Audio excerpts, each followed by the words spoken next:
follow me. Let's talk about it. Jesus. Coffee. I got my cross this morning. Bad llama. So I'm going to go over a couple passages that Jesus talks about following him. What does that mean? What does it mean to follow him? And what is he talking about in these verses? So both in Matthew, I want to go over Matthew 4. And the context in this passage is Jesus has come upon his disciples that are fishermen. And he calls them. Peter and Andrew and James and John, the sons of Zebedee. So he calls them to follow him. So I want to go over verses 19 and 20.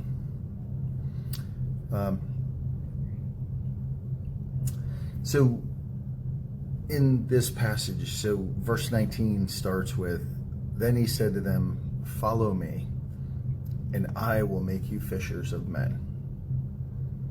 They immediately left their nets and followed him."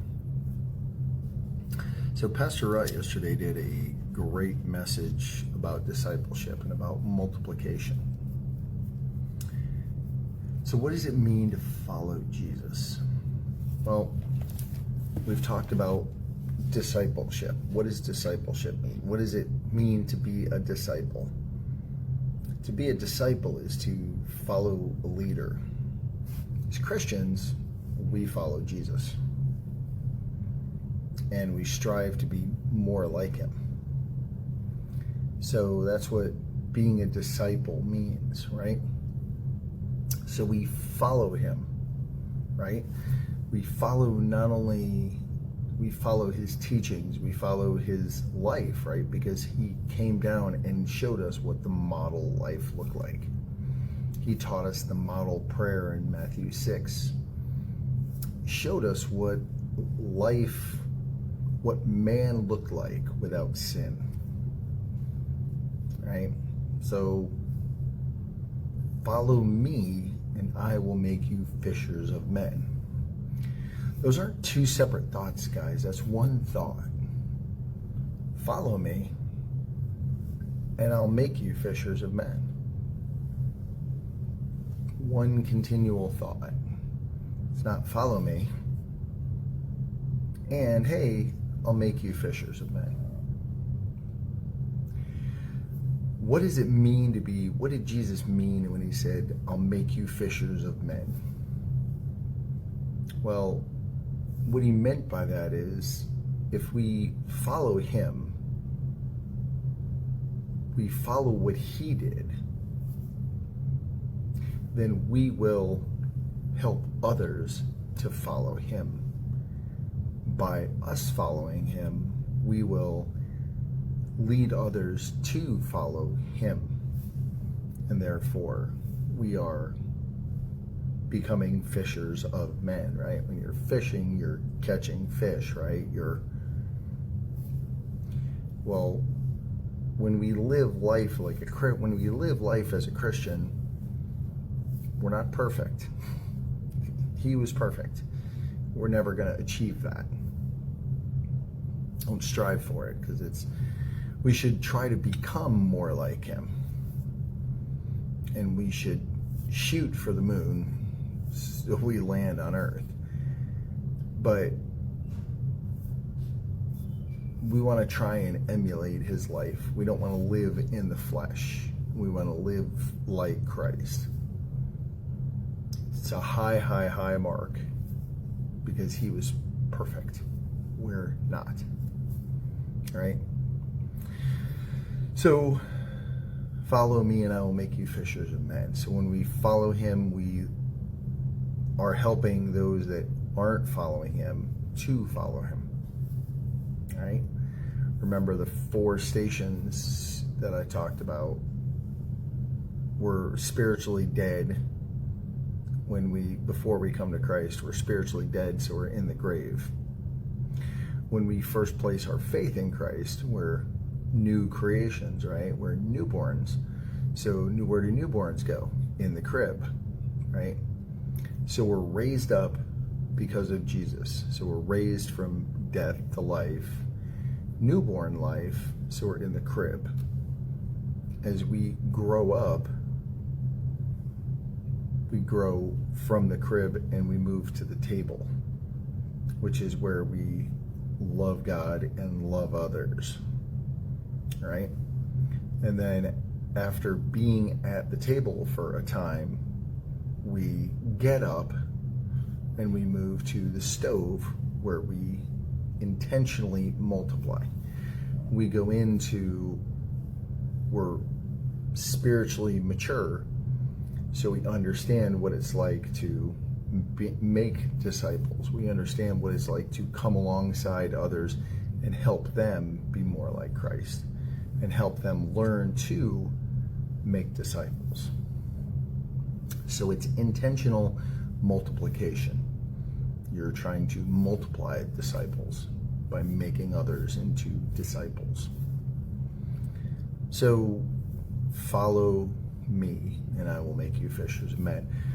There's another passage in Matthew 16, verses 24 and 25, where Jesus talks about follow me. This time he talks about it in a little different context, but it's the same idea. Okay? So verse 24, then Jesus says to his disciples, if anyone desires to come after me, let him deny himself, take up his cross, and follow me. For whoever desires to save his life will lose it. But whoever loses his life for my sake will find it. And I love verse 26. I think 26 kind of puts a ribbon on the whole thing. For what profit is it to a man if he gains the whole world and loses his own soul?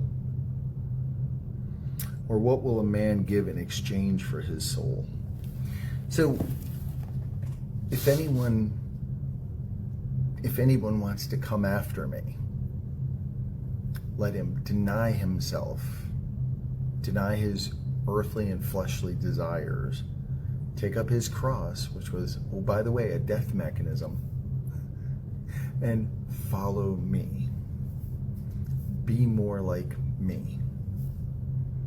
Right? And then when we do that, what happens?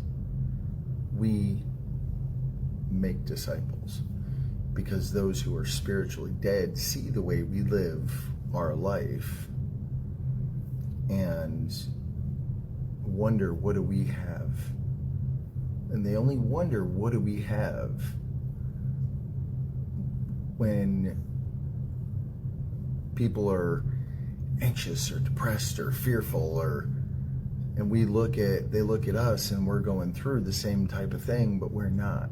Why? Because we know that in Philippians 4, verse 7, we know that God gives us the peace that surpasses all understanding, right? All comprehension. So, and guards our hearts and our minds. So, yeah. So, we deny ourselves, we deny our fleshly desires, we pick up our cross, and we follow him. And along the way, he will make us fishers of men. So, there you go. Follow Jesus. And we'll talk a little bit more tomorrow about how followers affect other followers and how followers affect those that aren't following. And we'll get a little deeper into multiplication. Between tomorrow and Wednesday, we'll get a little deeper into multiplication and what does that mean? What does that look like? So, then we got Good Friday just 2 weeks away. Today's the 18th, so just less than 2 weeks away. We have Good Friday and then Easter. 2 weeks from yesterday, Easter. So we get to celebrate him being risen, which is the core of Christian faith. So, yes, the core of Christianity is our belief that he was risen. In fact, what does Romans 10:9 say? If you confess with your mouth that Jesus is Lord and you believe in your heart that the Father raised him from the dead, you will be saved, right? So it's the basis of our faith, comes on the resurrection of Jesus from the tomb. So you see why Easter is so pivotal, why Easter is so important and so exciting for Christ followers, is because we get to celebrate the reason for our faith. And it is faith, guys. Faith is a belief in what's unseen. We can see the stone is rolled away. We know that the stone was rolled away. We know that. So, yeah. I love you guys. He loves you like crazy. And we'll be back tomorrow with whatever Dad wants to talk about. Love you guys.